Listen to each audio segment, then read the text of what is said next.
Hi, this is Jay Lee, and you're listening to 11 O'Clock Comics.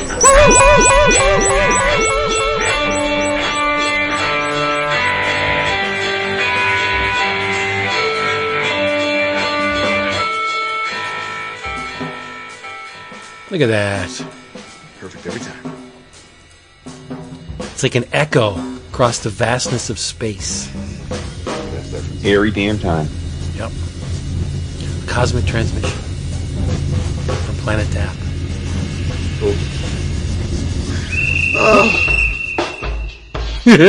That's funny. Would you like to visit Planet Tap, or would you want to live there? I think I'd like to visit, but they ain't no hell way that I'm living on Planet Tap. I think it's more of a vacation spot. Yeah. I mean, it'd be fun, and the food would be good, but everybody cares about everything on that planet. I can't take it. Plus, that'd be hungover. Too much drinking. Everyone would be polite. God. They'd be like, oh, yeah, can't have that. Holy Chaim, you look great today. Stop it. Oh, my God. How dare you be positive and uplifting the folks. Hey, everybody. Plus, I'd lose my fantasy baseball skills. Yes, you would. I don't understand what that means. Without a doubt. That's part of the admission. I do know one thing, though. There is one cosmic truth, and that is this is 11 O'Clock Comics, episode 869. Appropriate, no? It is our Book of the Month episode. We'll get into that in a few, but I am Vince B. Do not jump. Go ahead.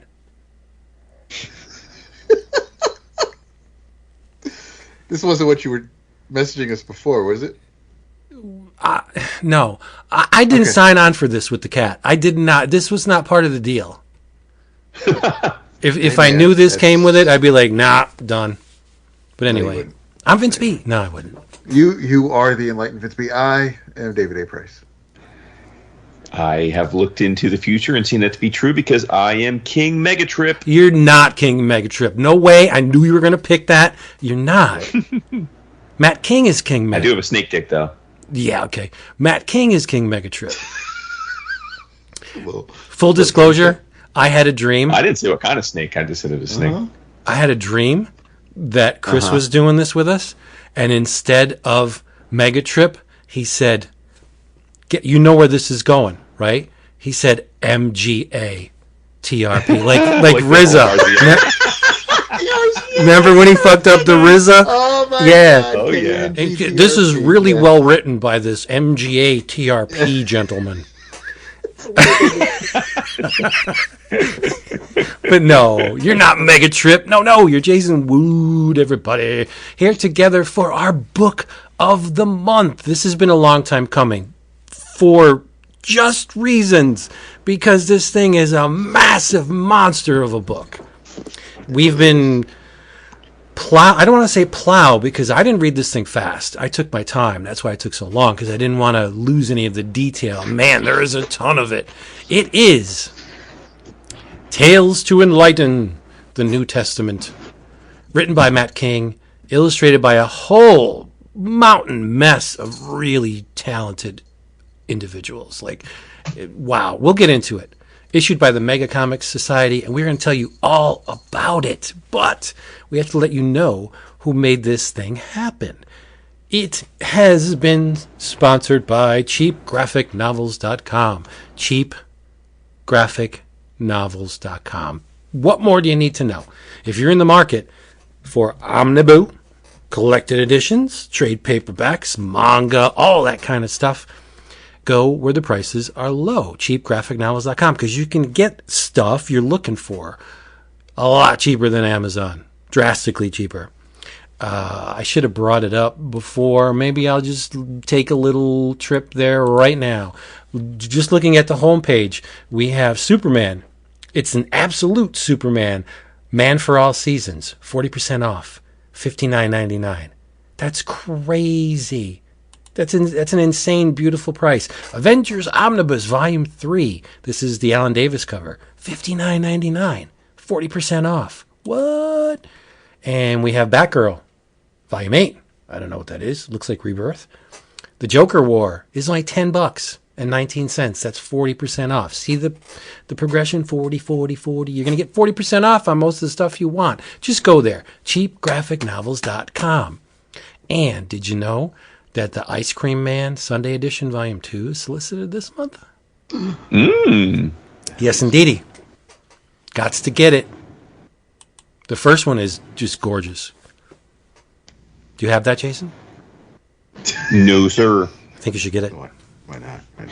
I mean, I read my first ever Ice Cream Man issue this week for you. Oh, nice. Well, we'll talk about it after, in about 6 hours after we get into the details of Tales to Enlighten. But I am going to be Debbie Denise Downer, and I'm drinking Diet Pepsi. That sounds like a man who understands what pleases him. No reason to be down on that. Honestly, it's all we had. I didn't have time to go get some libations. So I'm running with what I have. I am drinking some AHA lime plus watermelon sparkling water. Does it say "Take on Me" on the bottle?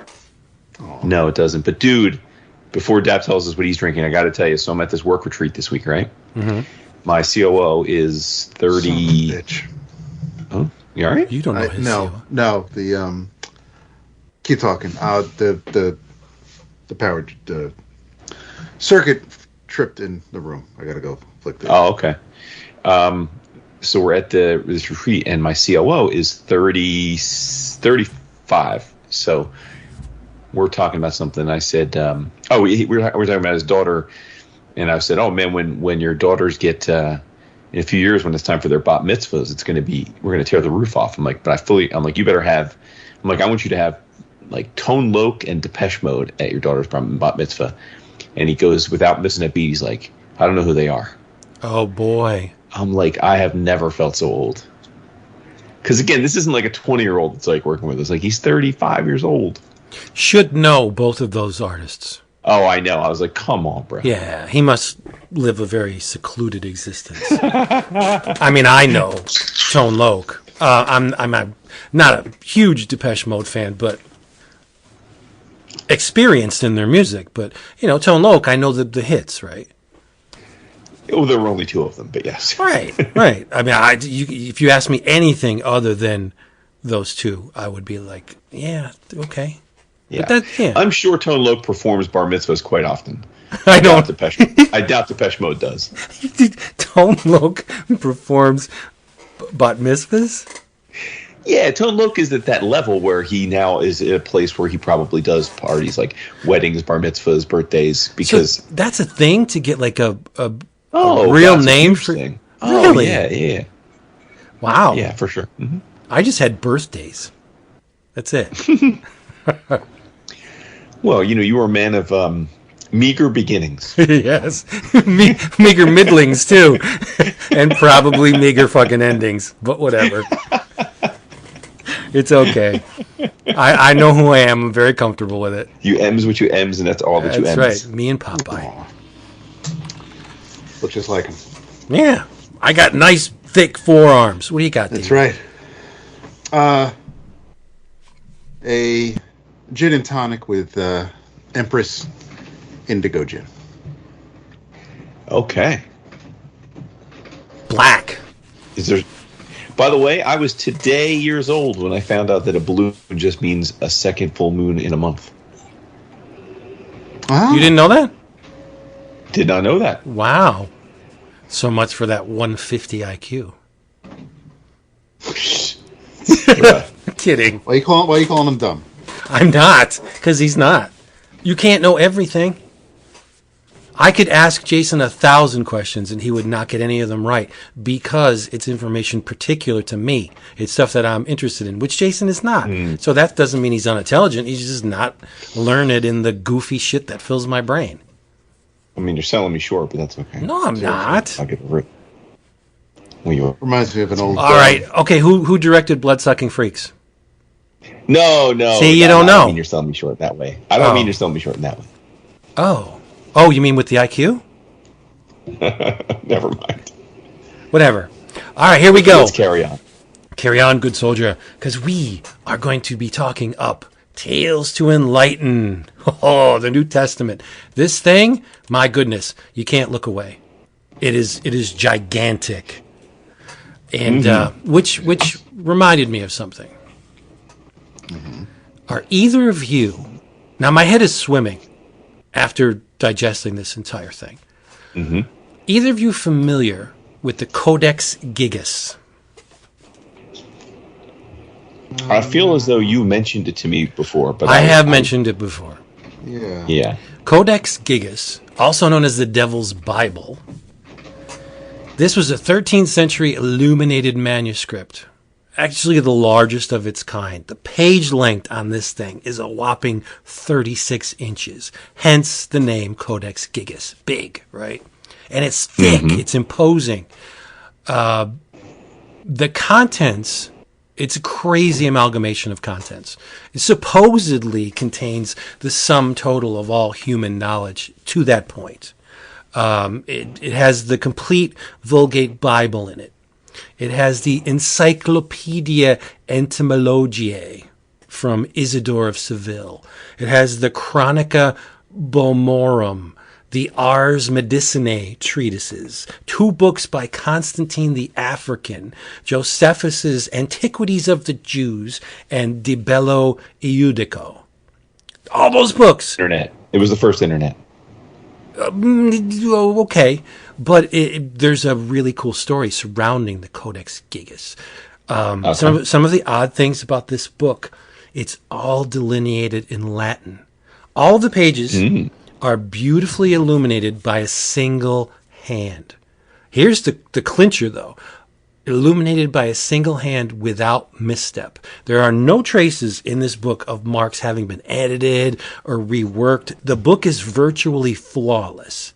If you were a calligrapher, even the best calligraphers, they get muscle spasms, or they get there needs to be an imperfection from something that has emerged from human hands. Like every G is not going to look exactly alike. That's a font. That's artificial intelligence. This book looks absolutely flawless in execution, right?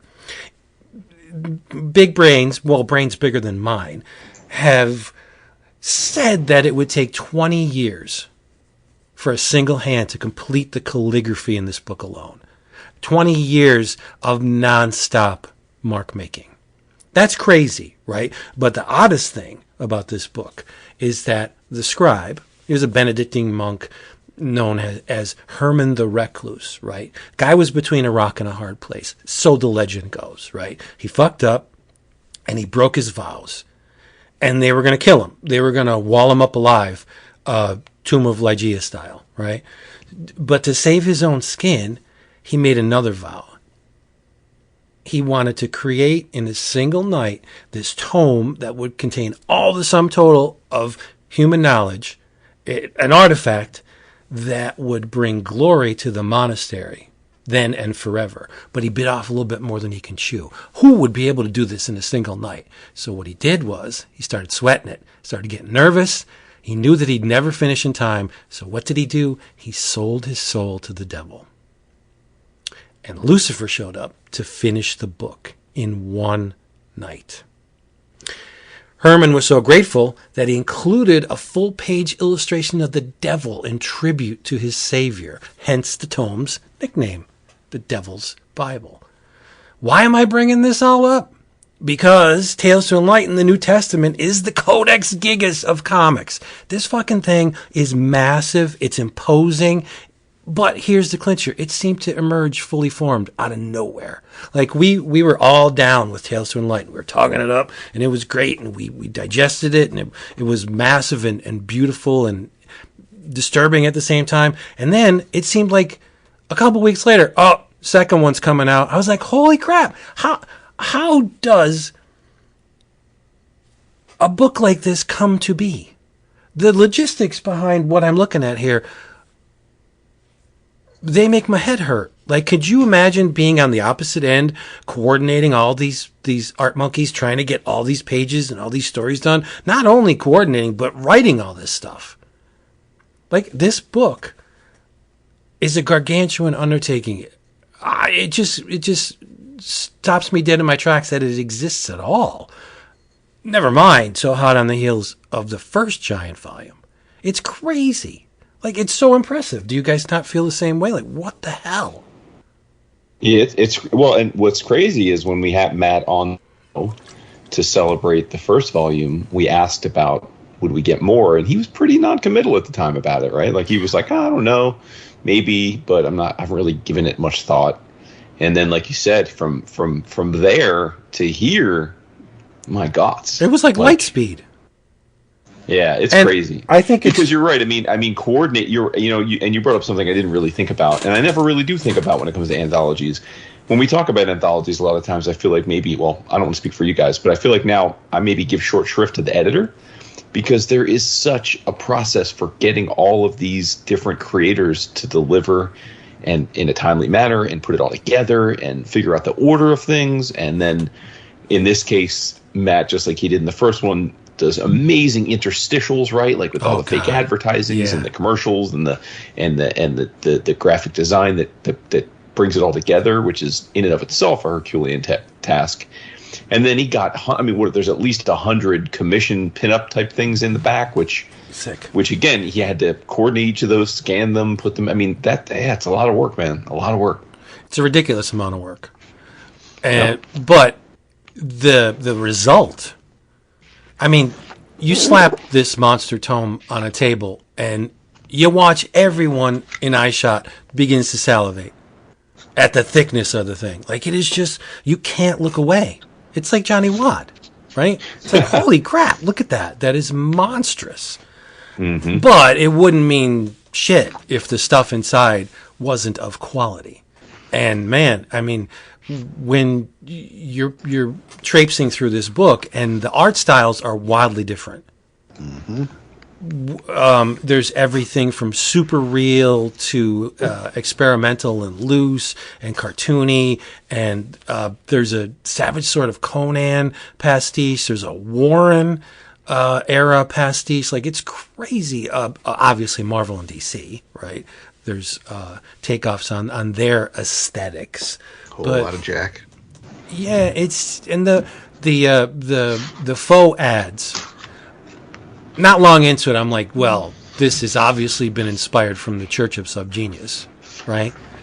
That's their whole approach, is like these fake, some would say fake, advertisements and public service announcements alerting you to the fact that you need slack, right? You need to pony up and get with J.R. Bob Dobbs's philosophies. And that's a lot of what's in this book is just...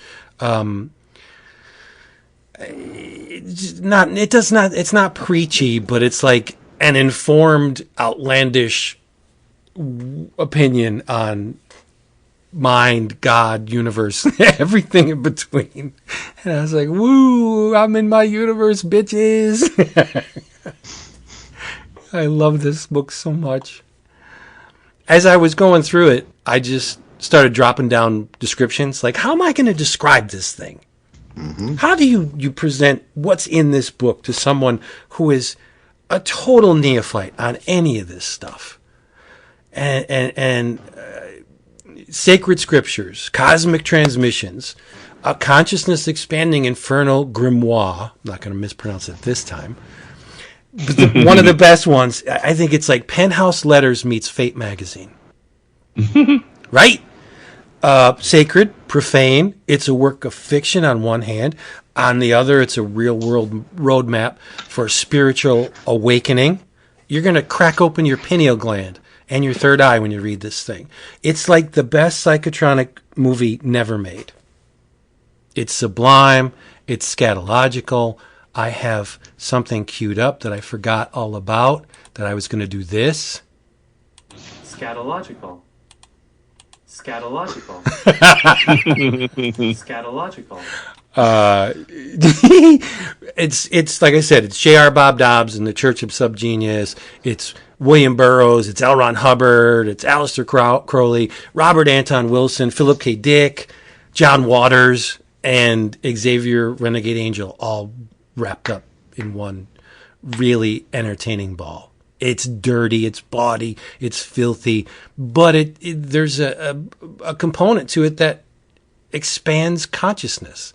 Like there's stuff in here that I don't want to sound like a woo-woo, but there are practices one engages to expand the scope of their intelligence. And there are things in this book that will do it if you take them literally. You guys are dead. What's up? I'm listening to your soliloquy. I'm waiting for you to. I don't want to be a soliloquy. I want bounce it back. Throw ideas at me, because that's what this book is. It's a whole mess of awesome ideas given life. That's for sure. Yeah. Go ahead. Mm-hmm. No, please. I think that is. I mean, it's massive. It's tome and a half. But I think mess is, and I say that in a good way. I'm not.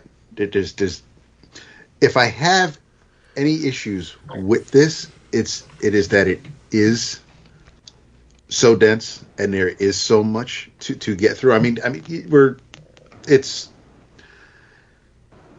almost, we're spoiled with it. I mean, the first book was great, and I don't want to have to. I really, really enjoyed the first book a lot, and I don't know if that's partly because it was visually handled by James Edward Clark, but here there was I had some stories in this anthology that were my favorites. I visually, artistically, I really enjoyed many of the stories in this book. There were a couple though where I just kind of lost my way, and I don't, and that's a me thing, because obviously Matt had a plan, and he reached out to artists that he knew could bring the different stories to life. But I think for one book, for one volume, for me, it was a little bit too much. I don't even want to say too much. There was a lot, and had it been split into two books, it probably would have been easier for me to consume. But again, that's a me thing, and this summer's been a pain in the dick, so I haven't been able to really kind of just focus the way I would like to. And but you had a deadline, right? You had a deadline to read that for this episode. So the fact that it was too much meant that in the allotted time frame, you couldn't adequately or give it the justice that it demanded, right, yeah. Because you're under the gun. But if you had this book on your shelf and you can go to it whenever you want without having to have that looming deadline over your head, I think maybe you'd see it in a different light. Oh, for sure. Yeah. And it is something that, probably maybe later in the fall or even during the holidays, I would like to sit down and just reread it again and just really kind of enjoy it. I mean, we've had it for a minute. The Kickstarter came and went. It was successful, and it's not like this book just came out a month ago. But still, there is, and it's also a book where if you do read it and put it down and come back to it in a couple of weeks, you may, speaking from experience, you may kind of forget where you might have left off. And again, though, that's just a me thing. There's a lot here. It's a great book. I think some of the stories are stronger than others. Some of the pinups are absolutely fantastic.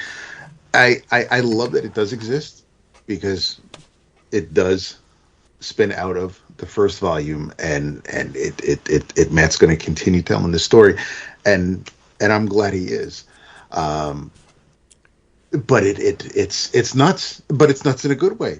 Everything I'm going to preface or suffix everything with, in a good way. It really is just, it's a lot. And that's what I told him. I texted him. I'm like, there is so much to love about this book, but there's also so much of this book. It is immense. Yeah, I'm going to throw this out there right now. No shade to James Edward Clark. I think this second volume is better than the first. Okay.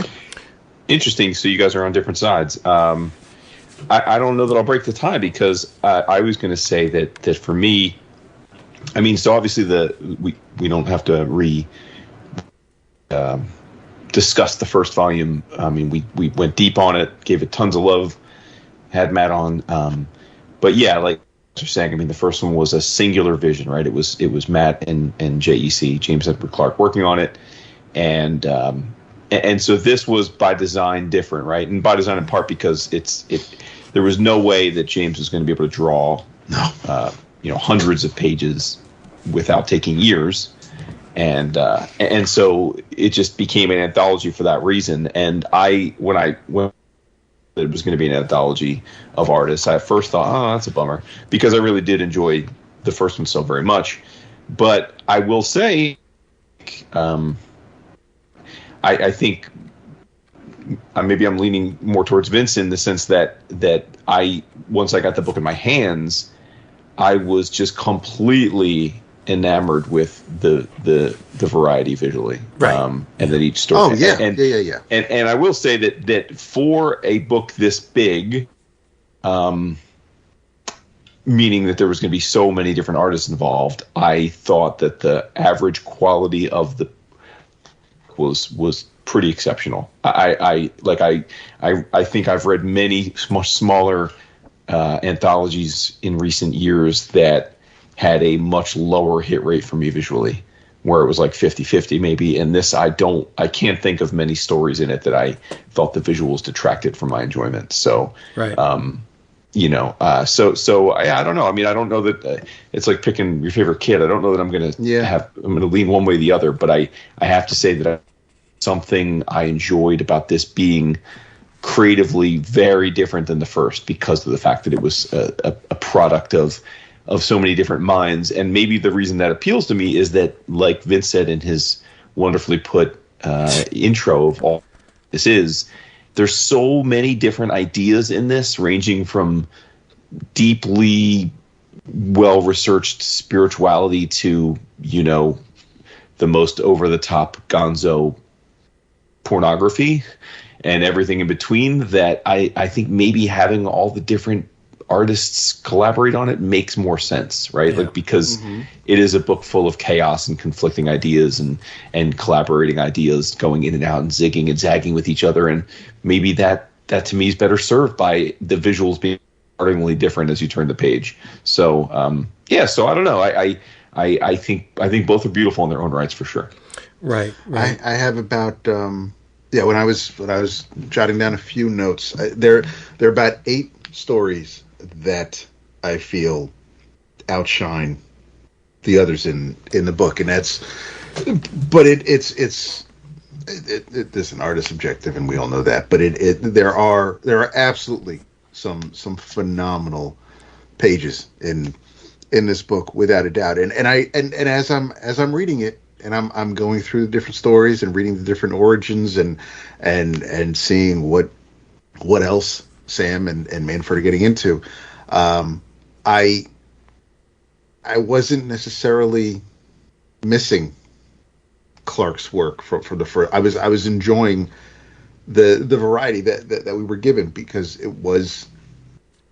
some were extremely different as Vince. I mean, you got one. I think there's an AI story, but there's that story can eat a dick. I know. I was waiting to hear that, but you got the manga riff. There's so much to it. He really kind of just went balls out and whatever kind of genre as far as comics go that you're into, you're going to find something in here. Whether it's Savage Sword or whether it's whatever Shaky Kane is up to, or just somebody who wants to draw like Chris Anderson, who we got commissions from at Heroes last year. I mean, he's got a story in here which is one of my favorites. There's a ton in here, and because you have different artists drawing the characters that we pretty much only got to see Clark draw in the first book. I definitely enjoyed that variety aspect of it. I mean, it's an anthology, and the first book maybe you could kind of say is singular vision anthology, but there were stories were broken up. But here, I mean, it's a true anthology. You pretty much have Matt and some artists writing their own stories, but it's Matt telling these stories, which it's his world, and that's fine, and that's great. But he gets to work with so many different artists that are going to bring his creations to life. I do like when we see other artists draw characters that we're all fans of. I mean, Vince loves Ross Andrew drawing Spider-Man. I prefer Gil Kane. There's no wrong answer there, but we both get a Spider-Man that we enjoy, and that's that. I love this book for that we get some amazing artists drawing these fantastical stories, and we get some amazing pinups in the back where our names are on the letters pages. I love that Matt loves us enough to want to know what we think about this book, but kind of include us in the making of it, and that just it brings me joy. Well, I mean, here's some truth, right? If you showed this book to a superficial consciousness, right? Someone that focuses on the surface level, right? Inevitably, they're going to look at the Newer Testament crime stories, the part 2 of the Mega Origin by Johan Peterson. It's the real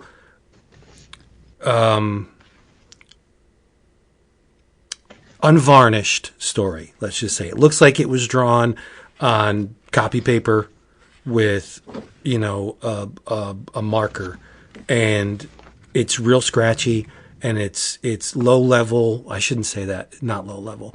There's a naivete about it. There's no visual wizardry in it. It's very to the point, but it looks like a comic that somebody made between science class and gym. You know what I mean? Mm-hmm. Like a high school student just had an idea in his head, in his or her head. They had to get it out. But this is the story that's going to stand out because everything else is trying to see. I think it's awesome that, and this story is very much needed because you have, without contrast, it's all the same, right? You have indie sensibilities in this book. In fact, every publishing house there's a pastiche for it in this book, right? There's Image, DC, Marvel, the Marvel black and white magazines, Warren, literally like the old school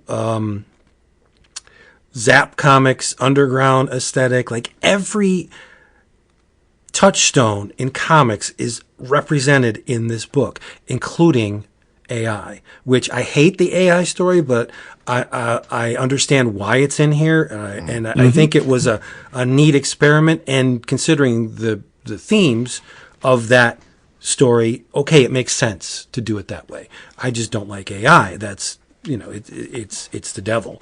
But this Peterson story is just as valuable, if not more so, than all the other ones because it gives you a contrast, a juxtaposition of art styles. You look at all this, and it's just it may not be polished, but I think it's essential for this volume. I really do, and I love the story anyway. I think it's neat. There's an enthusiasm and a life in these pages that obviously the AI doesn't have, but some of them they look like they were just, I mean, they're drawn well, but there's no spark in some of them. In this Peterson story, it's alive. There's enthusiasm in it. So you knew I was going to focus on that story, right? Mm-hmm. I just think the diversity of visual voices in this book is absolutely freaking amazing.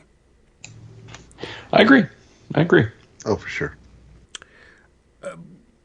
Obviously, like Dap, I gravitate towards some styles more than others, but that isn't to say that the ones that really aren't in my wheelhouse don't resonate with me. They do. It's all very accomplished stuff. But, I mean, we have our sacred cows, right? And more often than not, it's insane how just visually diverse this book is. It hurts my head to think about what it took to assemble this thing. Yeah. I mean, you can't look over people's shoulders when they're working on your stuff. If you're a writer and you commission or you solicit, someone to illustrate your words, it's like you really can't be looking over their shoulder. You have to give them some semblance of free reign in which to create, because no one wants to wear shackles when they're creating. That's not conducive to anything. So just the fact that the pinups alone would be a nightmare.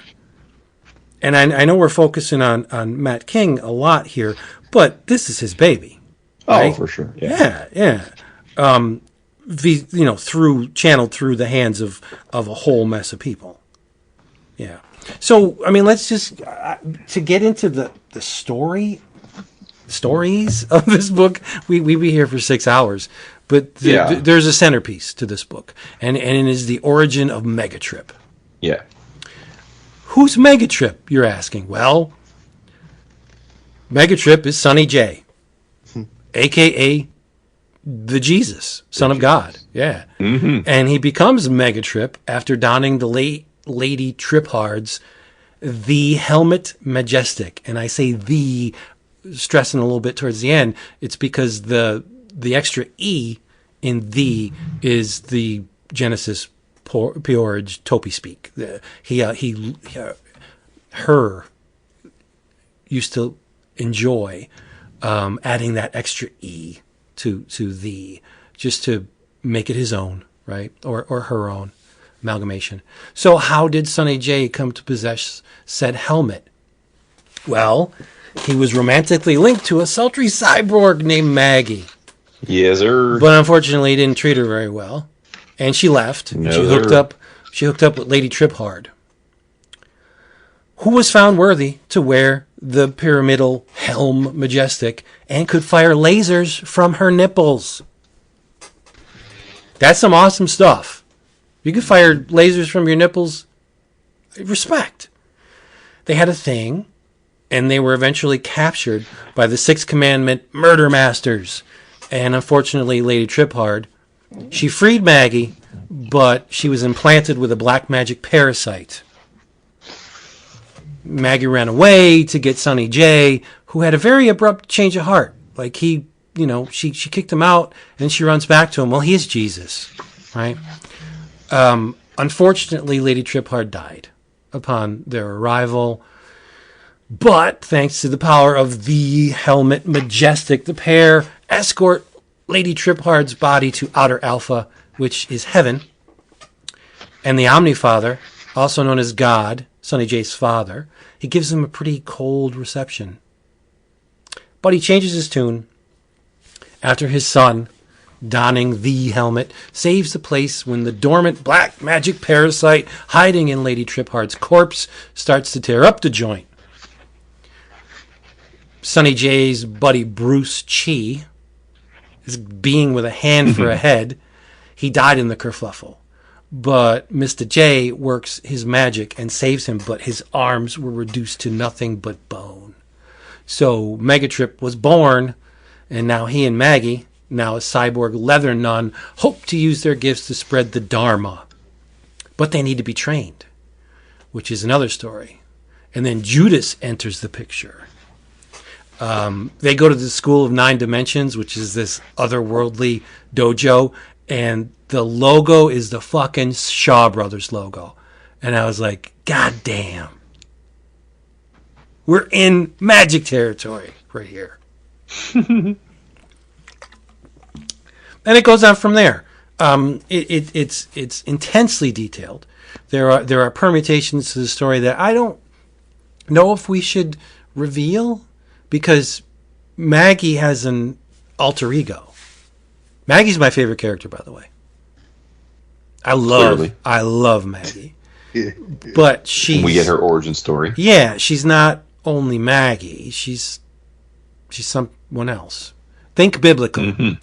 And Megatrip's penis, Daniel Dick, cute little bugger, magic penis. He has. We also get that origin story. Yeah, he has his origins. Think temptation. Think original sin, and you may that's close to where all this stuff is coming from. It's crazy. Yep. Yeah, and it's freaking brutal. Like, I didn't feel bad for the character, but, you know, that had to hurt. It really had to hurt. And then all of a sudden he turns into a penis. It's like, whoop, right onto the Megatrip. Meow. Oh, my goodness. But you can laugh at this stuff, but can you freaking imagine if you nudged this book to an Orthodox, someone very rigid in their beliefs, like they would do the what is it, the jihad. They would go after Matt like, what, this person is the devil, because in the world that we live in now, where they're banning books for almost like any myriad reason. Like, imagine plopping a copy of this down into local libraries and just being like, just let it sit there, just to class up the joint. I mean, plus, like, even the interstitial ads and stuff are just so wonderfully offensive. Like, there was one dude, I nearly pissed myself. Our first orgy. Yes, that's my favorite one. Holy shit! For the people playing at home, it is a close up of a Renaissance painting of Jesus and Judas, and I don't know which painting in particular it was, but it's one of them. It's one of the thousands that were made in the Renaissance. No doubt funded by the Medicis. Exactly, and it's called, the ad says, our first orgy, and then there's a word blue with Judas saying, "You're right. Every time I rub your cock, your head lights up because Jesus is a fucking halo." And then at the bottom it says, "I wasn't prepared for the second coming." I was. But holy shit! In that same point, if someone saw that, if someone in Georgia or Texas saw that page, like, they would want to arrest Matt for indecency. I don't think they arrest. They want to shoot political opponents just because their views are different. They wouldn't want to. They'd want to rub him out. I mean, he would need armed guard 24/7. Mm-hmm. Yeah, it's crazy, but. In my flights of fancy, I see this book, something devastating happens to the United States or the world, right? And humanity goes underground for a little while, comes back, and someone finds this book, and this becomes the new Bible. That would be awesome, because the world would be a much friggin' better place. Just saying. I don't mean to offend anybody, but that's what I do. Yeah, it's so transgressive. I mean, there's that one story where, like, the witch is using a skull as a vibrator. I mean, it's just.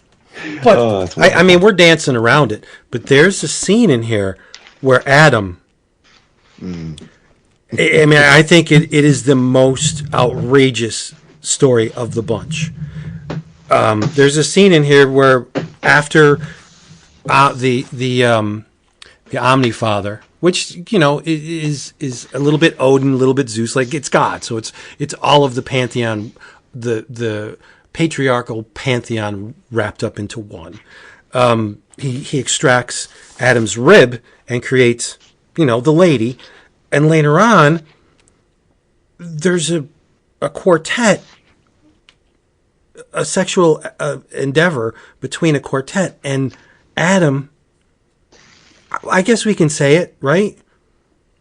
Sure. Adam's going down on Jesus, and it's not like it's not like implied or suggested. He's loving it. He's there's penises flying around, little winged penises, little cherub dingies, cherub cocks. Yeah. So good. And then the punchline, or not the punchline, but the payoff is we get Daniel Dick. And he has one tooth, and he's so happy. He's perpetually happy. Well, I mean, it's Jesus' dick. Why wouldn't you be happy all the time? That's right. It's true. I mean, Jesus gets his fuck on a lot, so I mean, it's. Yeah, but he stays busy.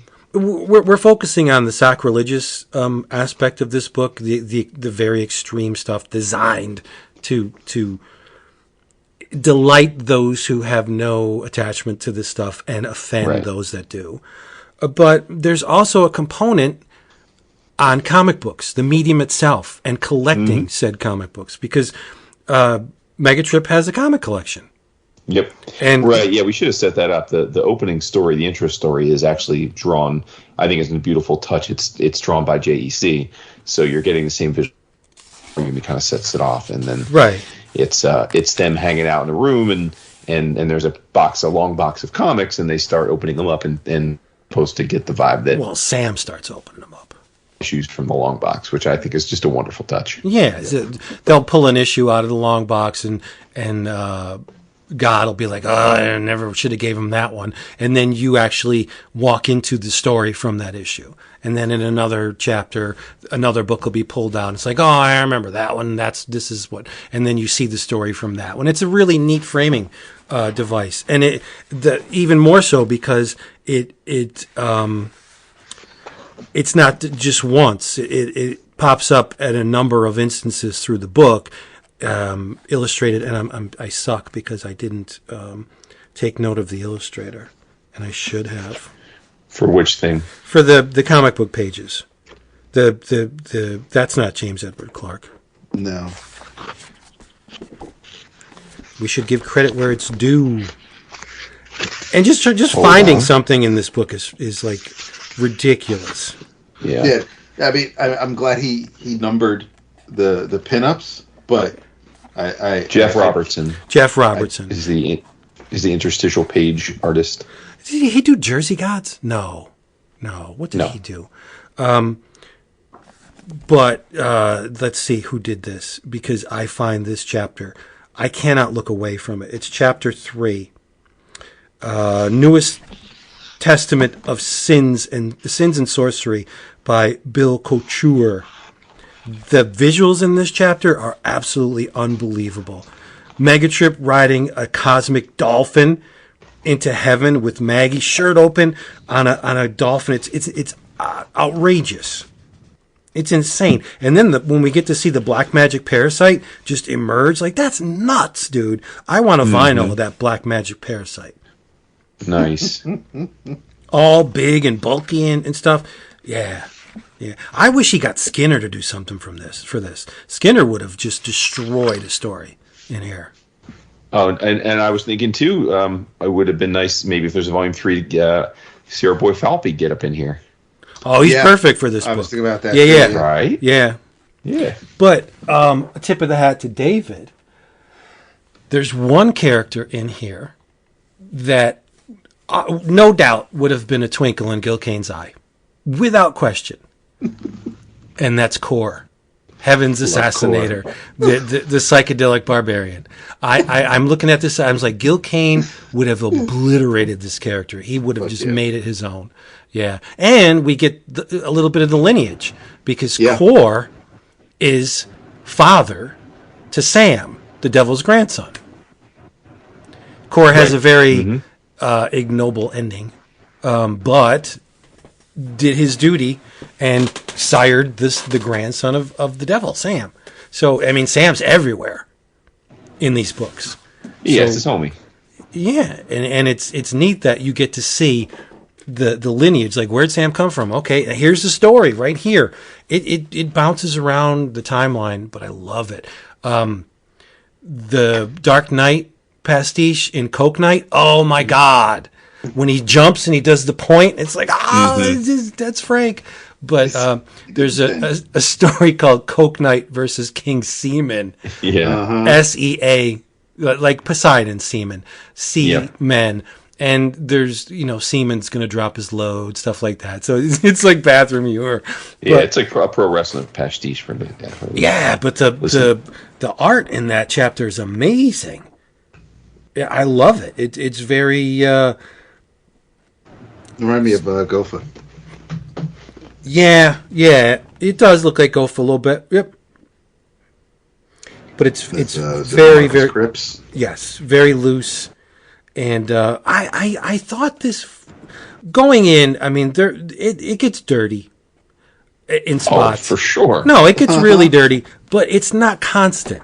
right? It's not a you gotta constant breathe it. stream of nudity and penetration. I mean, yeah, there's a lot of that in here, but King is so. I think you're playing loose with the dick. It's pretty constant. Like I don't I mean, what is? It depends on how you define constant, but the vast majority of the stories have some kind of significantly graphic violence or sex or both.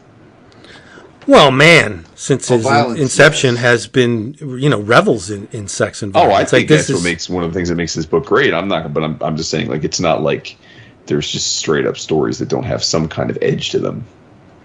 I would kind of like to see all of the faux advertisements in their own book. Not taking them out of this, but if they were all in one slim, well, not so slim, but maybe like a hardcover volume of just the faux advertisements and church-based screeds and stuff like that. I think it would work really, really well. They don't get lost in here. They're the grooves in between the tracks, right? You need those grooves, otherwise it's only one song. Right. But I agree. I think it's great to break things up, but I do think, given the size of the book, if you're under pressure to read it quickly, you may lose the joy of the surrounding interstitials, right? That's the risk. Yeah. And the Warren pastiche, I got to give it up for Santos Zeballos. Oh my God! Yes. Oh my God! These pages look like they were ripped from like 1973.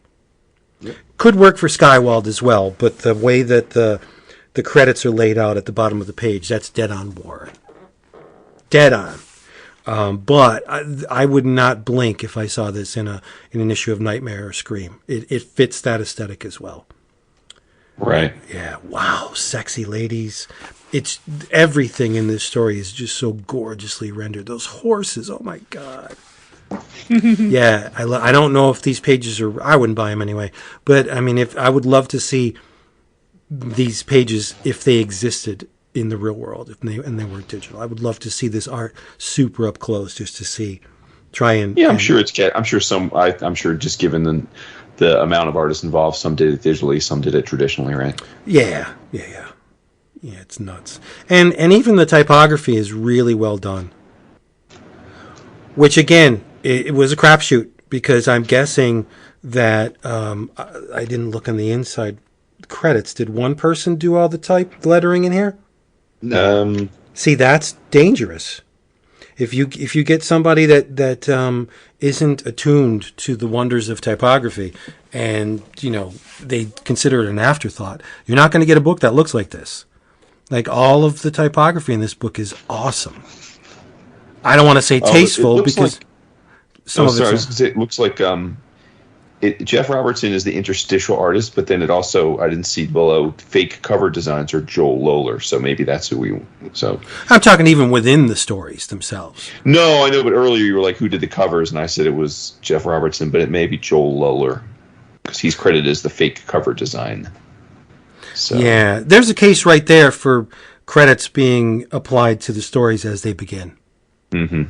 Right? Because it's kind of hard to keep, just because the book is so massive, it's kind of hard to keep flipping back to those pages to see who did what. Right. But some of them do have credits. And another thing we didn't mention, this book is very plugged in to the world of music. For sure. There's the majority of the stories have some kind of reference to a particular song. Many songs. The one that stood out to me was he cites The Clash on a number of occasions in this book. Again, if you didn't have my heart from the get-go, you would have captured it when you bring up The Clash. Like, okay, right? And so on. Like, there's a ton of musical references. This book could come with a soundtrack if you just take note of every time a song is mentioned, and it's done in footnote, which is awesome. Just get them all down, make your own digital mixtape. That would be awesome to accompany this book. For sure. You get an auditory flavor to go along with the visuals. That was the. I really would have loved, especially in a book this thick, page numbers for the stories. But there's the one interstitial where this is when they took out that one artist drinking in the future. He's like, you remember that guy Marvel fucked over? And he's like, which one? I was like, yeah. There are things almost on every page that are going to elicit a chuckle or just make you laugh. It's not. There is so much to enjoy about this book. It's so weird. I don't know if this is something that I would have checked out had we not read the first one, or had we not met Matt online through the Kickstarter. But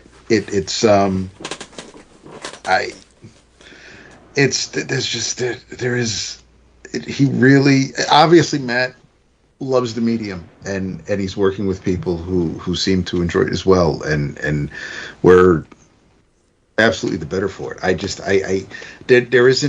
There are so many I could just flip through it, land on any page, whether it's a story or an ad, and it's just it elicits a reaction from me, and more often than not good, but it's just he I don't know, I don't know what I'm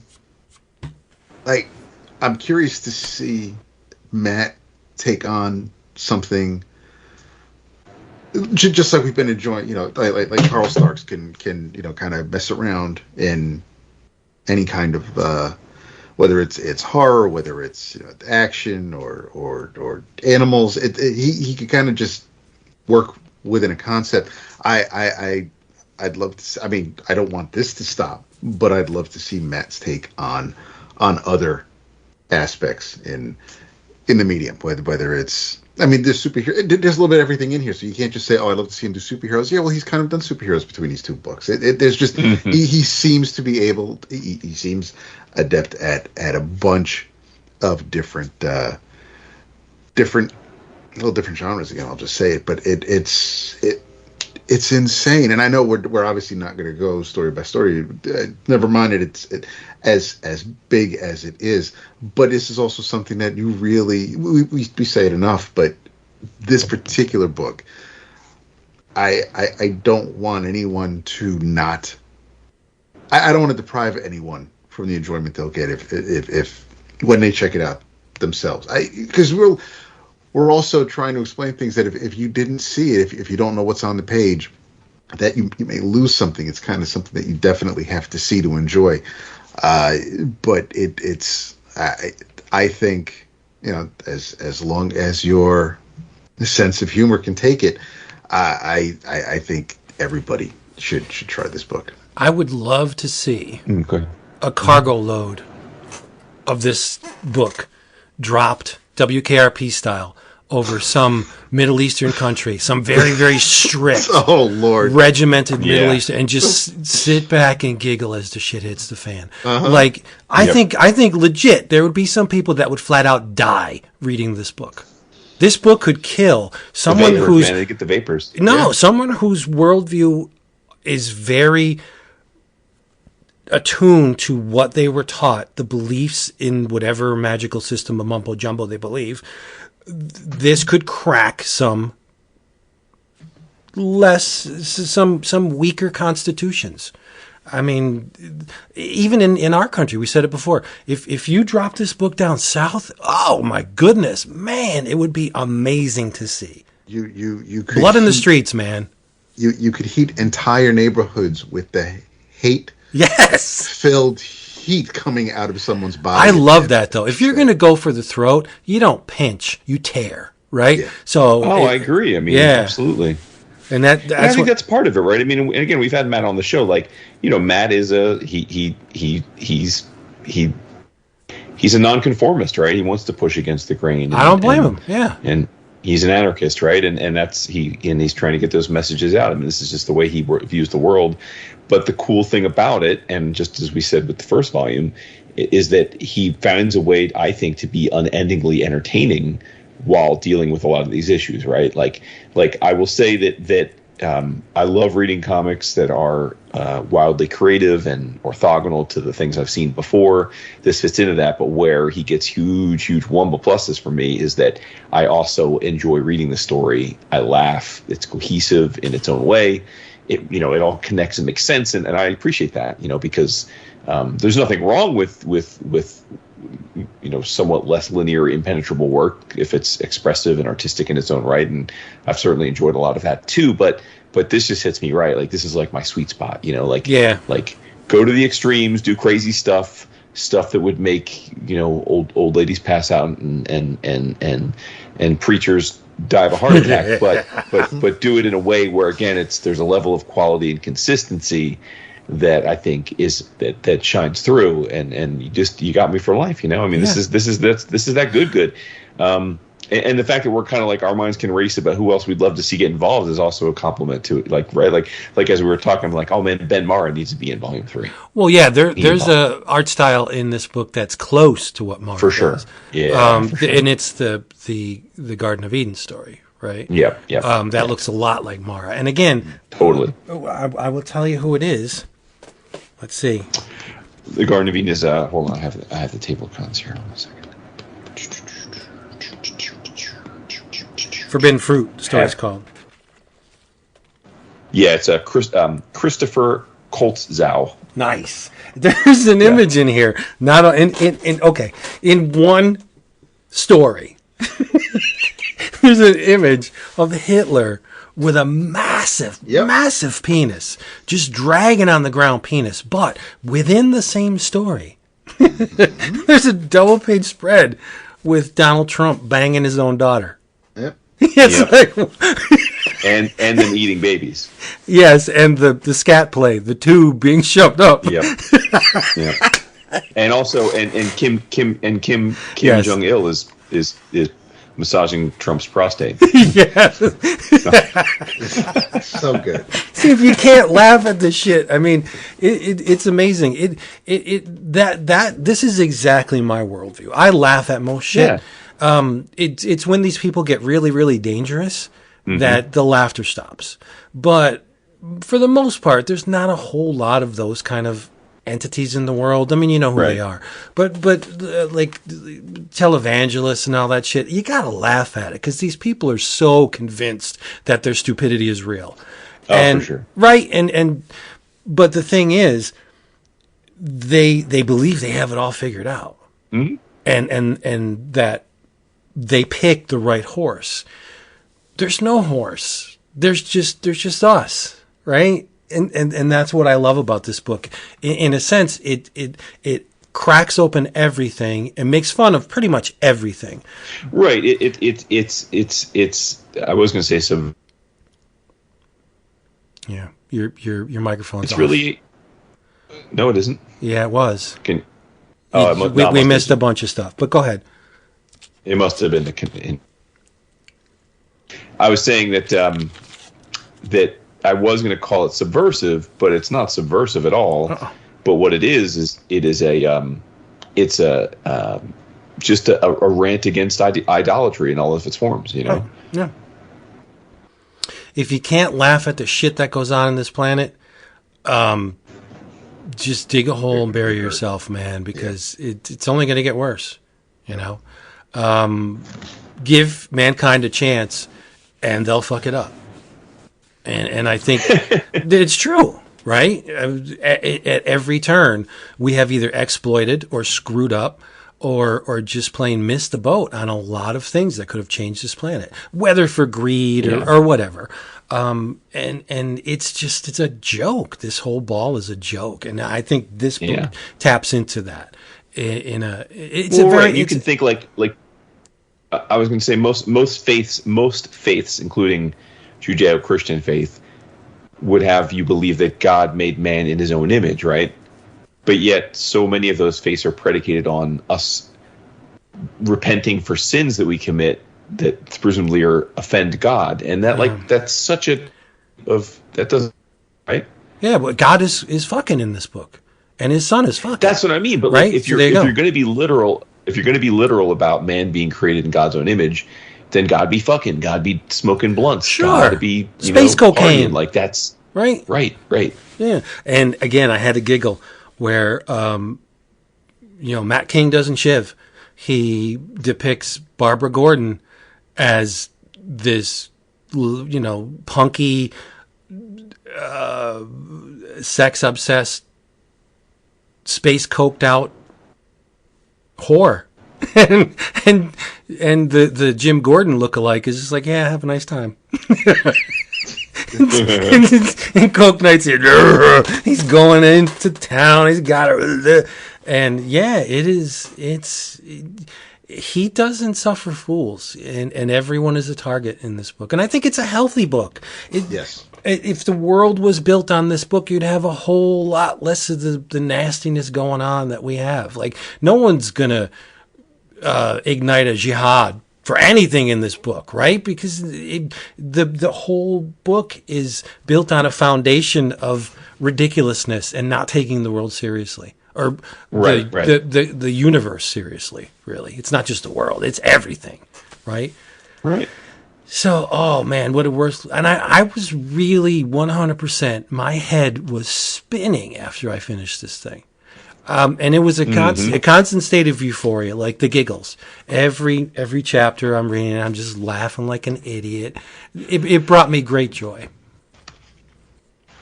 Yeah, 1,000%. Yeah. Without a doubt. I think that, and another aspect is that, for you Shaky Kane completists, I love that, there's a few pages by Shaky Kane, but it's also in a book that might introduce somebody to, like, Schlepzig or Oleg Green, or just somebody that you're not familiar with because they drew an incredible story in this book. And I which is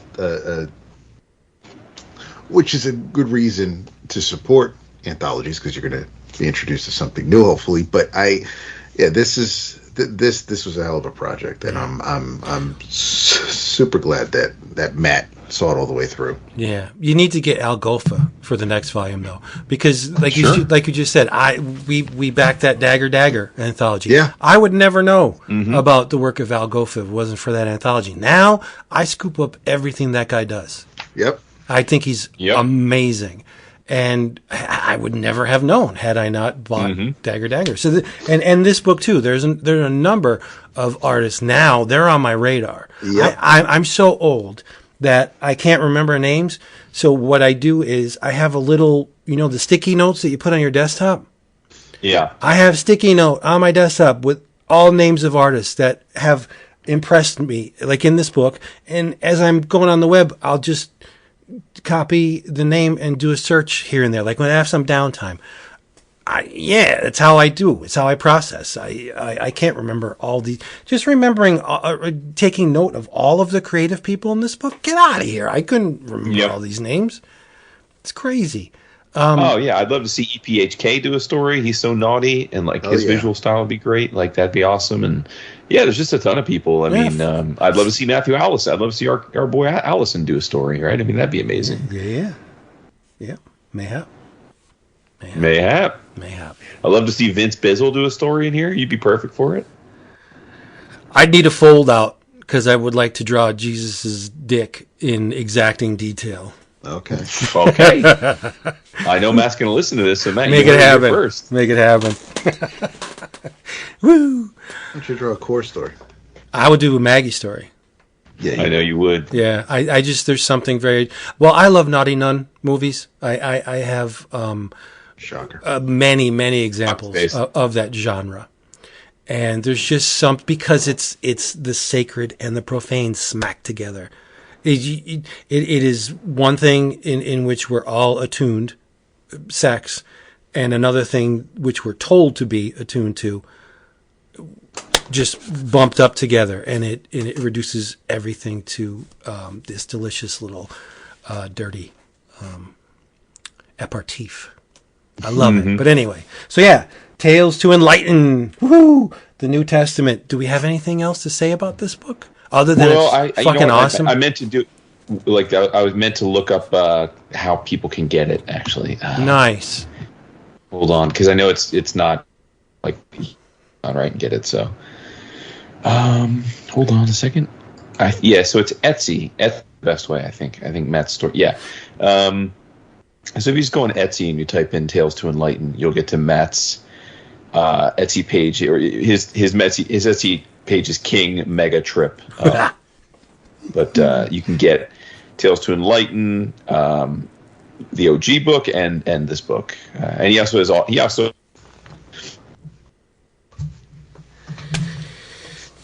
of his friends' works too as well. Yeah. Speaking of his friends, and as we mentioned earlier, James Edward Clark will have a Kickstarter soon of his own called Pissant Apocalypse. I'll post the YouTube link to some of the preview art that Matt sent. I'll share it on the Slack. Why don't you both send me those links, and I'll include them in the episode Perfect. thread for this. You got it. All right. See how we do? Do it through the Slack, please. Yep. Nice. Okay. Tales to Enlighten, the New Testament.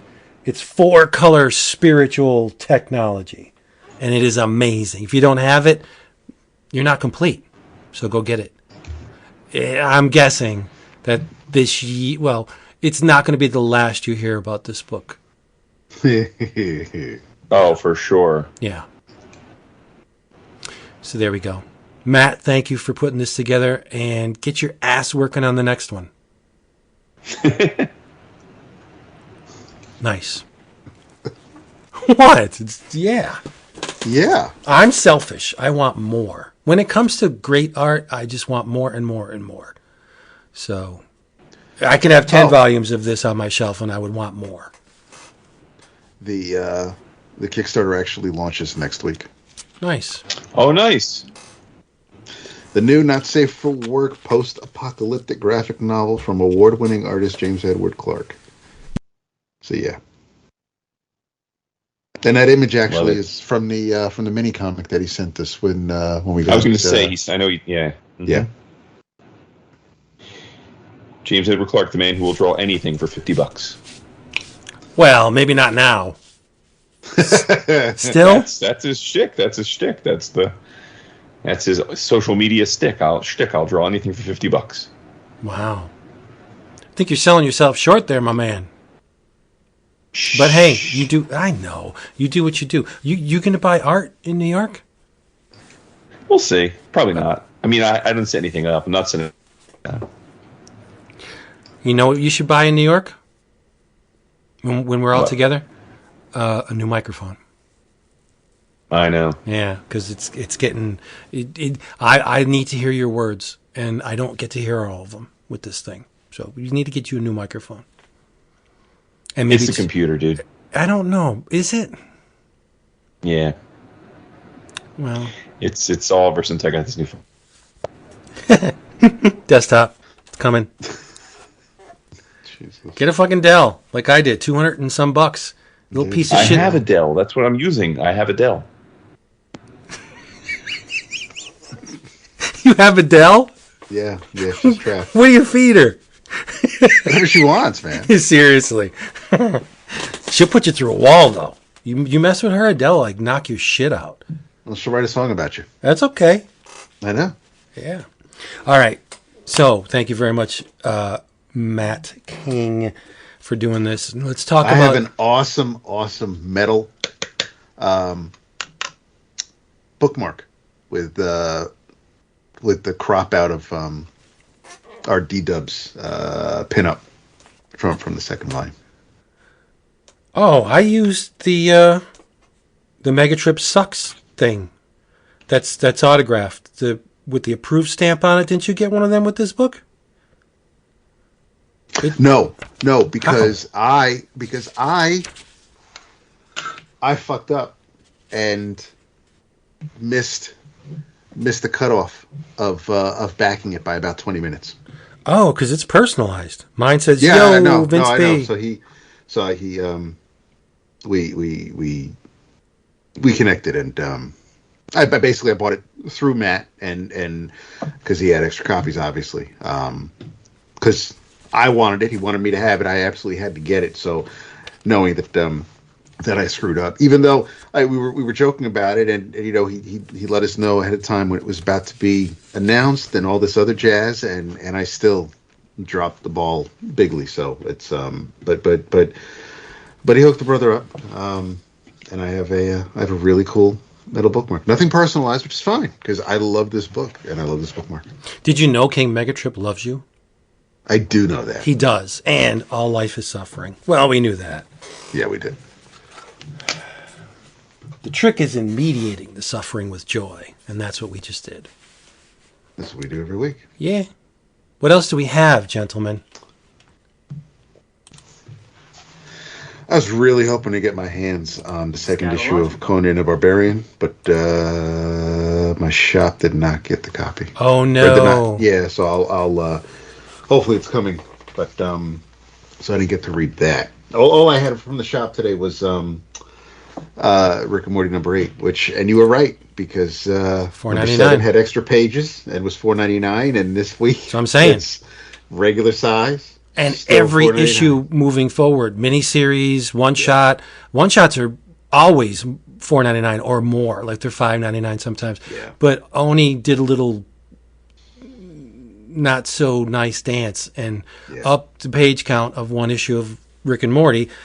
Previously $3.99, they made the exercise issue $4.99. Now they dropped it back to the regular page count and kept the price. I'll still pay $5 for it because I think it's worth it. But I mean, we've seen that happen. Yeah. DC did that. Marvel did that. Come on. But back then it was only like a quarter or 50 cents a jump. This is $1. It's $1. We can afford it though. Jason. Yes. I need to talk about Ice Cream Man number 36. Yeah, I need you to talk about it just so that. Oh, really? Stop wanting to talk about it. I got to hear what it's about. I didn't read the issue, but I know that he'd been waiting for you to. So there's a whale in it. I know why he wanted. Central part of the story. Yeah. I'm not going to pretend that I have sussed out every inkling of concept in this story, symbolism, metaphor. I don't pretend to understand completely what went on in this issue or what it means in the cosmological sense, but as a surface level story, it was very entertaining. I know there is more to it. Obviously, it is Ice Cream Man. There's a lot more in the series than surface, but written by W. Maxwell Prince, with art by Martin Morazzo. Chris O'Halloran did the color. And then he said, this is issue 36. Like all of the issues before it, most of the issues before it, this is a one-and-done story. Sometimes they plug into the grand narrative, sometimes they don't. I don't know where this goes in the giant Ice Cream Man puzzle. But it's a story of a man named Winslow, a fisherman. Poor guy. And he's cold and he's distant. He's very reserved. He does love, but he's not quick to show it. He doesn't express the fact to those who are the recipients of what he considers love, right? Unfortunately, he lost his daughter, Amelia. Took her out fishing with him, and she was swallowed by a whale. So he's obsessed with getting his daughter back and goes out in a little rickety one-man boat and halves at the whale and finds himself in the belly of the beast, where he meets a peg-legged seaman and Pinocchio. Okay? Now, I get the whole Pinocchio whale association, but as to why Pinocchio is with a peg-leg seaman, it turns out that escape from the whale is very, very dangerous and only possible through the beast's blowhole. And even if you do get out, right, chances are very good you're going to die because you'll be jettisoned into the vastness of the sea. Where are you going to go? You can only tread water for so long. If you don't have something that floats, you're dead. right?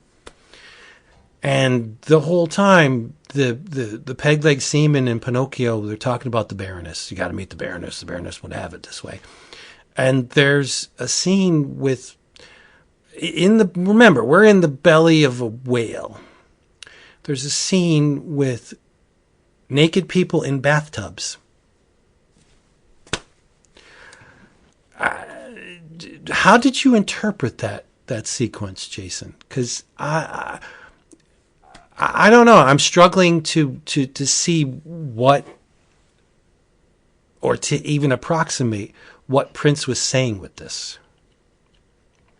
Well, I couldn't tell you, man. I mean, this is my first Ice Cream Man I've ever read, so it doesn't matter because know. This is not tied to anything. But it wasn't clear to me reading it though. Like I there were a lot of weird things, and I didn't know if that was like just his vibe in general, or if it was supposed to be some kind of like recurring ideas that go throughout his book. But yeah, the bathtub people, I don't know what the point of that is, I guess. Well, I mean, you can go down the chain. You're naked, you're exposed. There's no secrets when you have no clothes on, right? You're left wide open, so to speak, to eyes other than your own. But in a bathtub, are they being cleansed somehow? Is it a like a metaphorical process for purging bad? I don't know. There's a ship within the beast. Like there's a cruise ship that has ran aground. It's like, how does a cruise ship fit in a whale? And I know there's always an edge of surrealism to his stories, but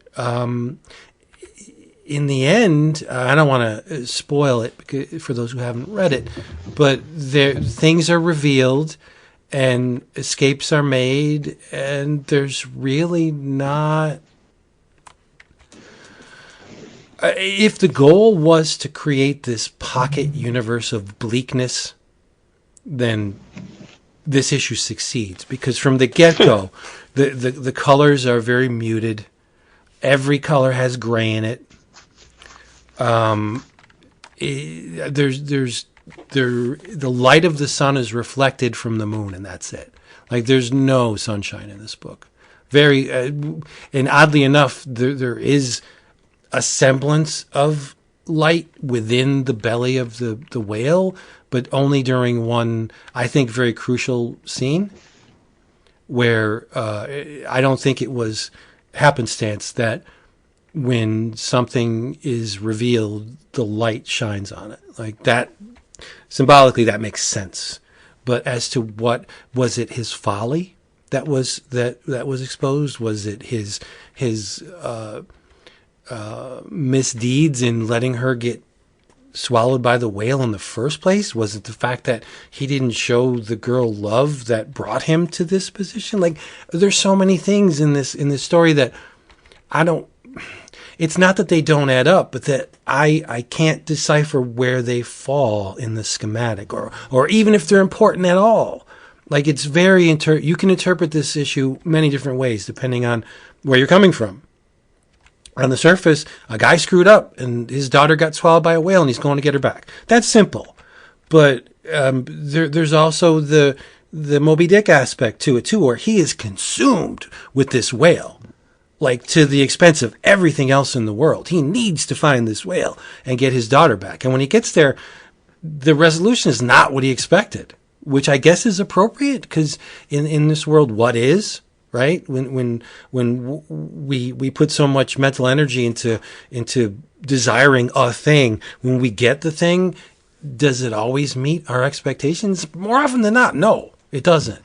So, but food for thought for $3.99. I mean, this issue will have you mulling it over for a while. Like, I'm still thinking about it, and the reason why I shoved it under Jason's nose was because the whale.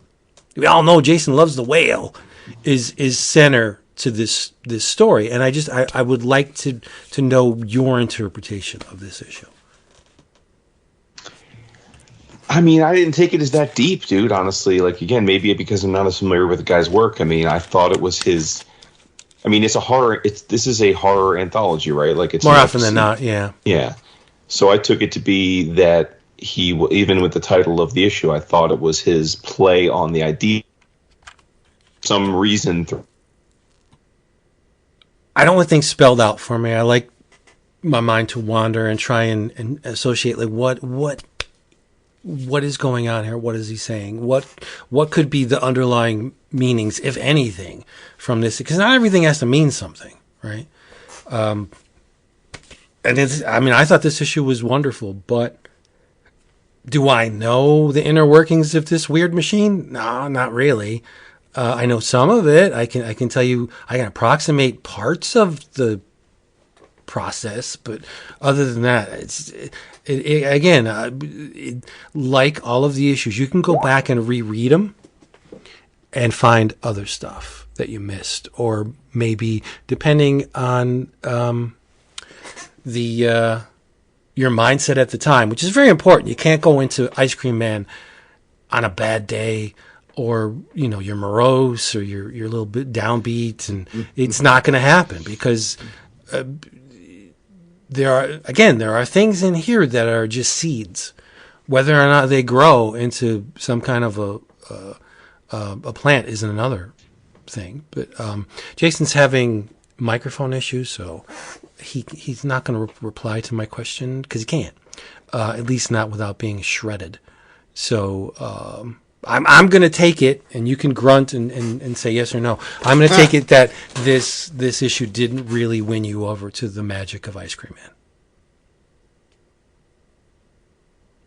I will take that as a correct. Because he texted it. I still think you could try and talk. You don't have to say silent for the whole episode.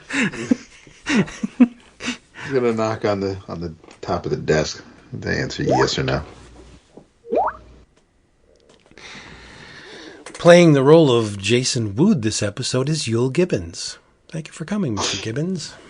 All right, so Dap, what do you have? What do I have? I continuing the Mark Miller kick.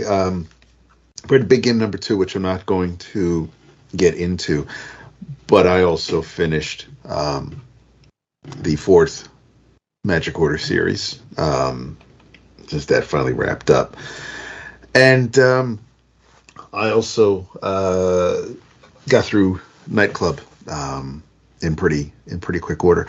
I didn't love it. I don't know if you read it yet, Vince, so I'm not going to go. It's way down the bottom of my stack. Not because I'm not enthused to read it. It's just I have so much stuff to read. I wanted to read it so this way I could see, and they're on the cover of the 3rd issue of Big Game, along with another earlier Miller piece, Miller property. But so I wanted to see. I basically just wanted to get the Miller written books that are probably going to tie into Big Game somehow. So I wanted to make sure that I at least was kind of up to date. It was Nightclub is fine. I he kind of zigged a little bit with some of the vampire tropes that I would have expected to go a different route, and I'm glad he didn't. And he didn't really kind of get bogged down too much. I mean, some of it was maybe silly, like the kids are going to school because during the day, obviously because they're vampires, but the excuse is that COVID made them like basically allergic to sunlight, and so instead of getting too into the woods about that and trying to explain things, it's said quickly so we can move on and get to the rest of the story. And there were some neat twists and turns. I just the characters for the most part didn't really keep me. Maybe I enjoyed them at the start, I think, of the story more than as we neared the end of it. If that makes sense. But I do have some theories regarding the big game, which, I mean, we're only a third of the way into it, so there's no point in going too deep on it. But I did like the conclusion for of the Magic Order of book 4, and I think we're getting another book. But I enjoyed those because, again, I want to get to the big game. But one thing that I read that I tried on a whim because you mentioned it, actually, Vince, a bunch of weeks ago. But the 4-issue miniseries, Groot, was really fun. I dug it a lot. It's written by Dan Abnett, art by Damien Couceiro, Couceiro. I think it's Couceiro. Okay, I like that. That makes more sense. Color by Matt Milla. It's a retcon story. It's a young sapling, Groot, and two of Groot's buddies, and they are that basically Private Marvel, who we eventually would get to know as Captain Marvel or Marvel. He's in this story, and there's also a Centurion Hunter named her name is Yondar, not to be confused with Yondu. So if you're a Guardians fan, there's a lot that you'll dig in these 4 issues. But it's a pretty cool story, and it doesn't it's not all that heavy, but it basically, with the ongoing Guardians of the Galaxy comic, we haven't seen Groot much, so this kind of at least tides you over, because the end of the 4th issue lets you know that the following issue of Guardians that comes out after this series, Groot returns, or at least makes an appearance. So there's a little bit of just some connective tissue there. But I just this wasn't, like I said, it's not. You don't have to worry about anything else going on in the Marvel Universe with this particular story. It doesn't insult your intelligence for you Marvel fans, like it did with the Return back during the Civil War days. But I liked it a lot. I didn't know what to expect, but it was pretty fun. I think the collected edition was solicited, I think, well, it's in the August previews. But I think I like that it wasn't really connected to anything going on right this minute. Now, whether or not Lansing and Jackson will borrow something that Abnett put in this series and it'll appear in their Guardians book, I can't say. But as far as just telling a cute little Groot story, this ticked the boxes. I did enjoy it quite a bit. Surprisingly, more than I expected to. I thought it was kind of just. I thought I'd read an issue and either get back to it maybe, or just even see if it would bother sticking with me. But it actually did. I found myself wanting to. After I read the first 3 issues, I found myself waiting for the 4th so that I could finish it and see how things wrapped up.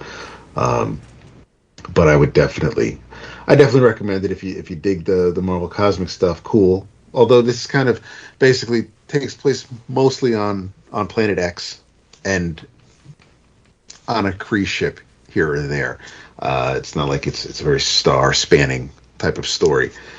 But it's if if you just want to read something that just kind of feels a little old timey in spots too. I mean, like older Marvel type stories, but I liked it a lot. I would definitely recommend checking out the collected edition if you can, or if you get the 4 issues, that's cool too. But the art's cool, the story's nifty, and I wouldn't mind seeing other stories like this. Maybe not necessarily with Groot, but I wouldn't mind seeing stories with basically a very young, very green, very unseasoned Marvel.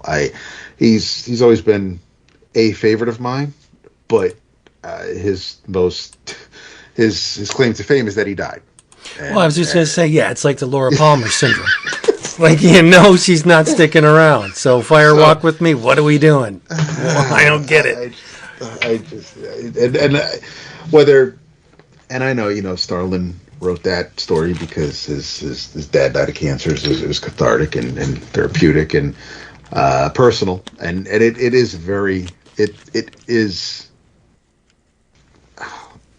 it's a sad story, but it's still really well done, and I'm glad that I like that particular story kicked off the Marvel graphic novel line.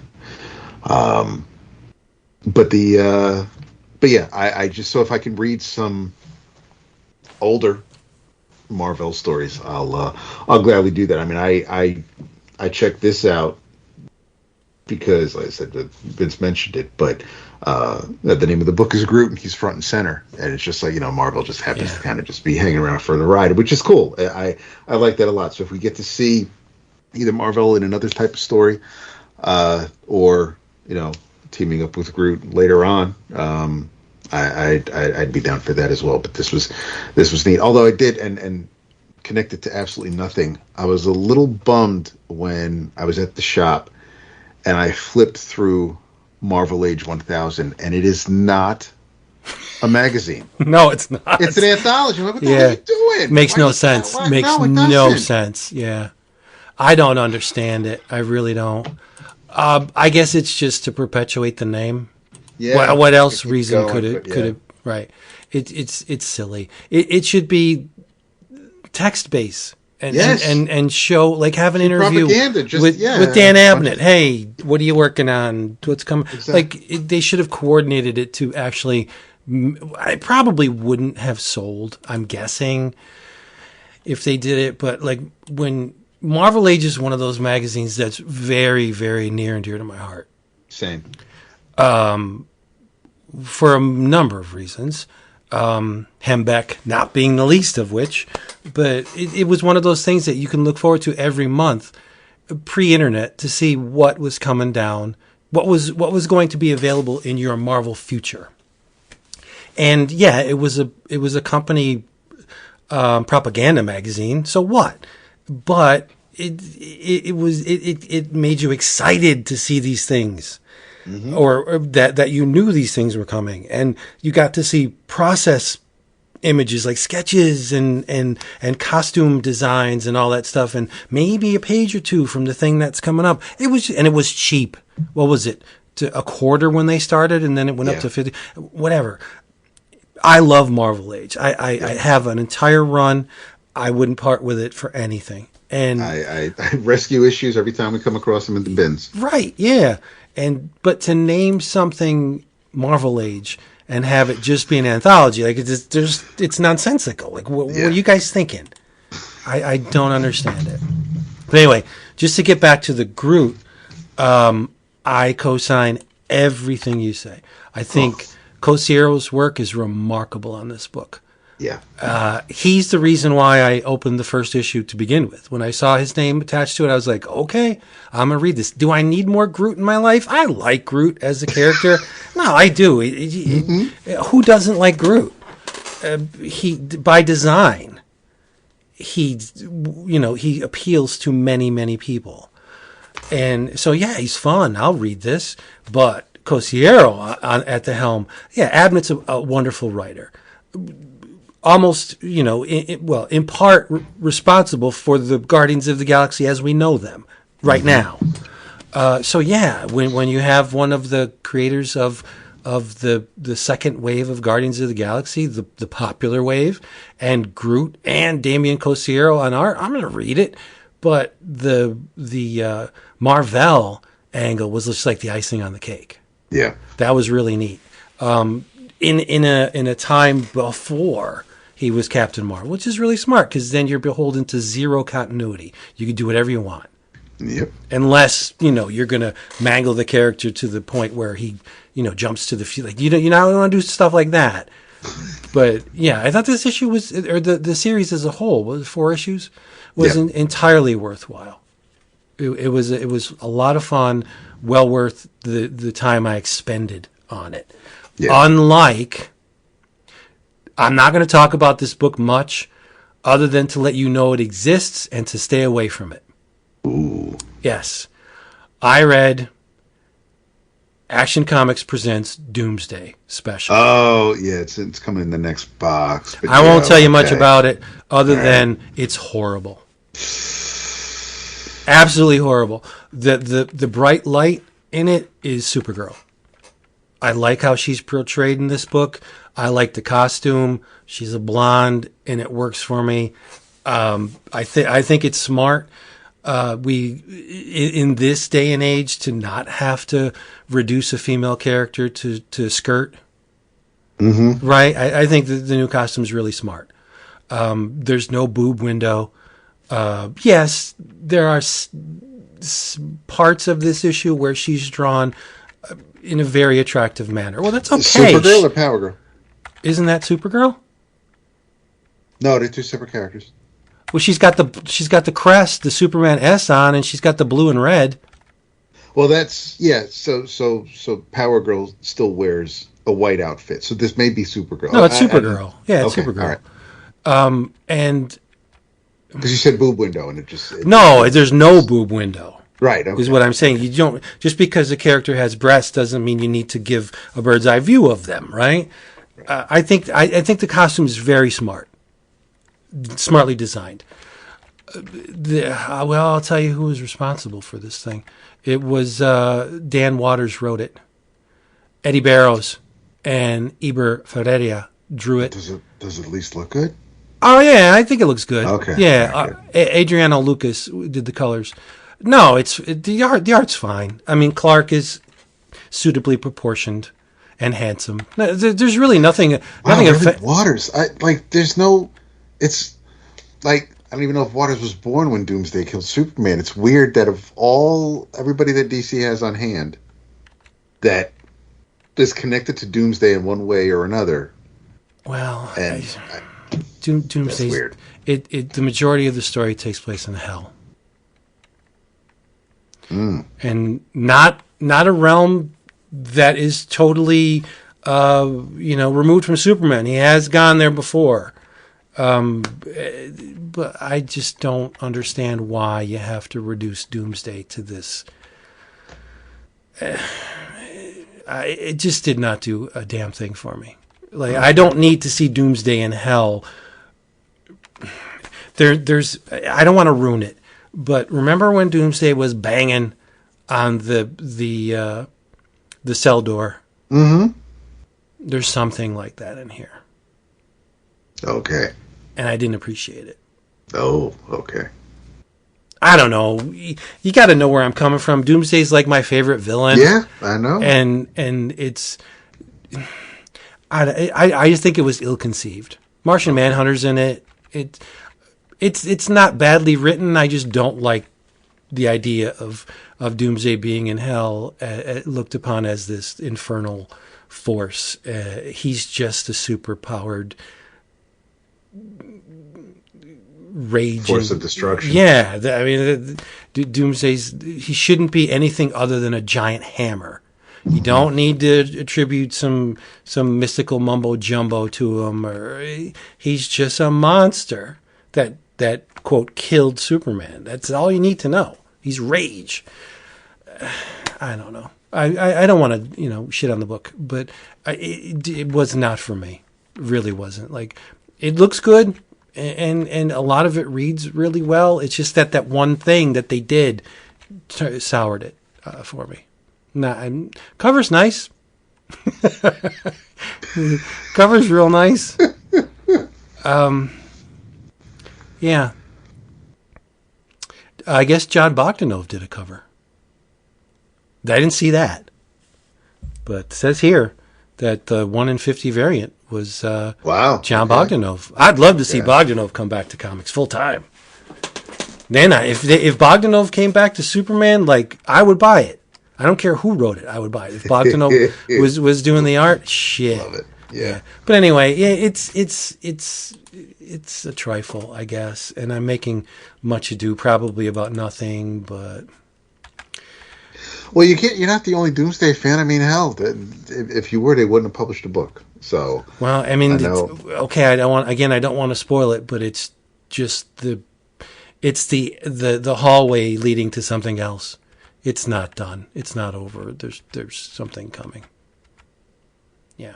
Well, I know that last month, or again in August, the DC had they're doing a 30th anniversary death or reign of Superman, and you got so I mean I saw the creators. You got Jurgens, you got Weezy, you got so I didn't bother with any of the variant covers. Yeah. I wanted, I'm getting whatever cover, whatever the A cover is, but at least, knowing that the people who were there when the story was first told, that's something I'll support. So, am I worried after reading that, Death of Superman anniversary special from a few months back, and now you're telling me about the Doomsday special? I'm not, I may not be as optimistic as I would have been, but I'm still, it's Superman written by the people who were having us buy it every week. So I'm a fool. Right. No, that's a good reason to buy it. But yeah, I just hate to sound like a downer, but I have expectations for Doomsday. Right. Doomsday is the exclamation point at the end of the sentence. It transforms everything before it into a different thing, right? And so you see that exclamation point. Now excite, right? Maybe I'm just too. He's my sacred cow, right? We all have them, and I just didn't think it was a fitting anything for Doomsday. Whatever. It's only my opinion. Read it. Maybe you'll like it. I don't want to dissuade anybody from buying it because the art's really nice. Good. Yeah. Well, it's Barrows. I would hope so. Yeah, I like Eddie Barrows, and yeah. So there we go. So let's bring this bad boy home. Jason is AWOL. He's not going to be able to contribute, nor should he, because if I totally get where he's coming from. If all my dialogue was choppy and shit, I wouldn't want to speak either. So hopefully we get this rectified ASAP. Jason said, "Fuck this Dell." All caps. Yeah, he doesn't usually do all caps, does he? He means it. He means it. Remember who brought this to you. It is a product of cheapgraphicnovels.com. Cheapgraphicnovels.com. They have all the stuff you want at the price you want to pay. And remember, you make an order. Place an order. And you'll get an email confirmation saying, thank you for ordering from cheapgraphicnovels.com. You're going to reply to that email saying, you know what, I would never have known about this beautiful place if it was not for 11 O'Clock Comics. And Max will hit you up with free shipping on your next order. Insanity. Just go there, cheapgraphicnovels.com. While you're at it, check out our Patreon page, patreon.com/11 O'Clock Comics, 11, no apostrophe. Lots of things shaking down there. And if you didn't already know, we are on the YouTube. Yep. Every episode, in addition to being available at your local podcatching apps or whatever you want to call them, you can listen to us on YouTube. You can click the video and play us as you go to sleep.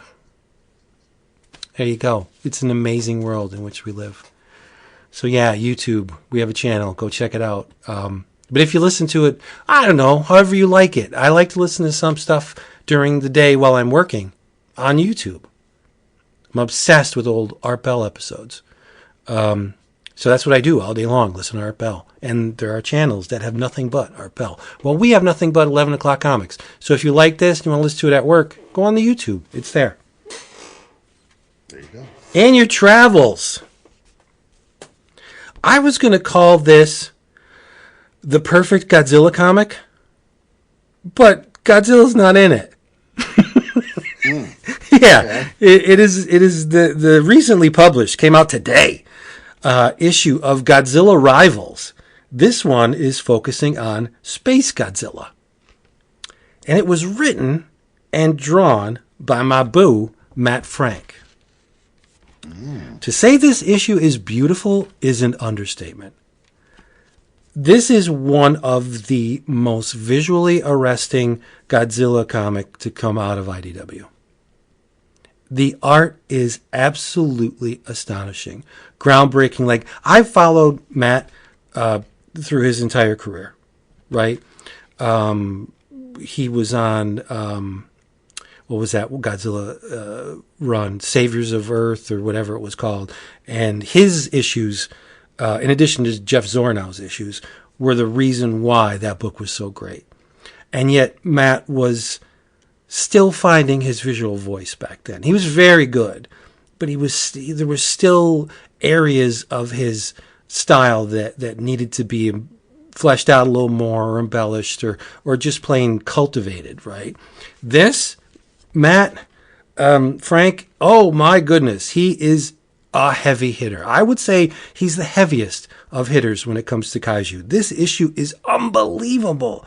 The visuals will knock you on your ass. And that's what a Godzilla or a kaiju comic should do, right? You should open the page and just be like gobsmacked at just the power, the energy, the kineticism. It is ridiculous. This book is just flat out ridiculous. It's just a story about Spacegodzilla and encounters of its. It's perfect. It's absolutely perfect. If you're a kaiju fan and you don't know about this, I would run right out and buy it. Because it is, as a single issue, it's done in one. The Godzilla Rivals thing is a loose anthology of focusing on the foes of Godzilla. Right? Some of them have been great, some of them not so much. This one is definitely the best in this run. It is, if you stacked up all of the Godzilla comics that came out of IDW, Wachter's up there, Zornow, but this may be... Stoko. Well, yeah, Stoko too. Yeah. But there's something about Matt's style. If you know the guy, or you follow him on social media, he absolutely lives and breathes kaiju. He's a super fan. That's why he draws this stuff. And the love that he has for the genre and the creatures therein is apparent on every single line. So go out, get Godzilla Rivals. It's called Versus Spacegodzilla, but it's just Spacegodzilla. And it's $7.99, but it's more pages, and it's absolutely worth every penny of it. It's perfect. Perfect. It's perfect. Wow. Yeah. I don't want to say something about 11 o'clockers because Jason will say I say it every episode. And you know what? There's some truth in that. But this issue demands recognition. It is absolutely astounding. I love it. I love it all. When I posted this week's new releases, and I did see that as I was going through the books that I'm looking forward to this week, I was hoping I'd hear about this because the title of it alone intrigued me. So yeah. Well, I mean, Godzilla's in his DNA's in it, but Godzilla per se is not in it. So this is just gonna be quick because I'm not gonna go too deep. It's a couple things I've just been catching up on. First by Tatsuki Fujimoto, I've been catching up on Chainsaw Man thanks to the Shonen Jump app and on Viz's website. I've been catching up on Dandadan by Yukinobu Tatsu, and both are still extremely enjoyable. A lot of fun. Yeah. I have a blast with both of them. They are absolutely two of my favorite mangas at the moment, and we've said it before, but it really is a fantastic bargain. You can't beat this deal if you haven't already. Definitely sign up with the Viz site, because you just get so much for so little. It's insane, and both of these books, both of these stories, fantastic art, but they just have some insanely interesting characters, and I can't. It's weird because I'll read like chapter after chapter. I'll just sit there and I'll keep swiping the pages, and then either I'll be up to date, and then it's like, because there's anything new to read, it's like out of sight, out of mind almost, and then I have like, weeks or months to catch up on again. So it's a good feeling to have, but because it is weekly, it's easy to catch up, depending on how long you let them sit unread. But when I am in the mood and I just barrel through a bunch, it's absolutely a good time. And from Jason, in your travels, read Proof That the Devil Loves You by Gilbert Hernandez. It's his latest in the Fritz movie series, and according to Jason, is delightful. Vignettes of different B movies that our buxom beauty starred in.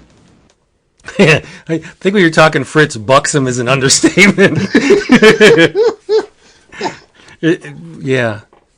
Massively memorized. Yeah. Balloonsome. Yes, balloonsome is a good word. So there you go, people. Hope you enjoyed this. Come back next time, because we'll be waiting here for you with some kind of tasty treat. Oh my God, she has to shit while I'm going into the home stretch. Yeah, we'll have some tasty treat for you, because we love you so much. In the meantime, get thee to a comic shop, buy something we talked about, go to the Etsy thing, get the Tales to Enlighten New Testament, read them, talk about them, love your family and your pets, get something good to eat and drink, and say good night.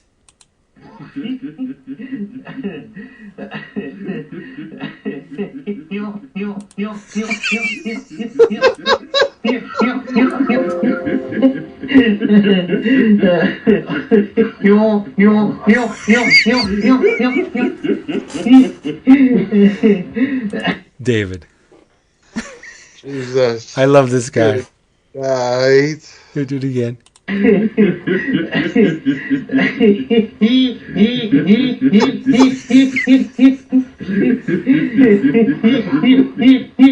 There's so much joy in this video.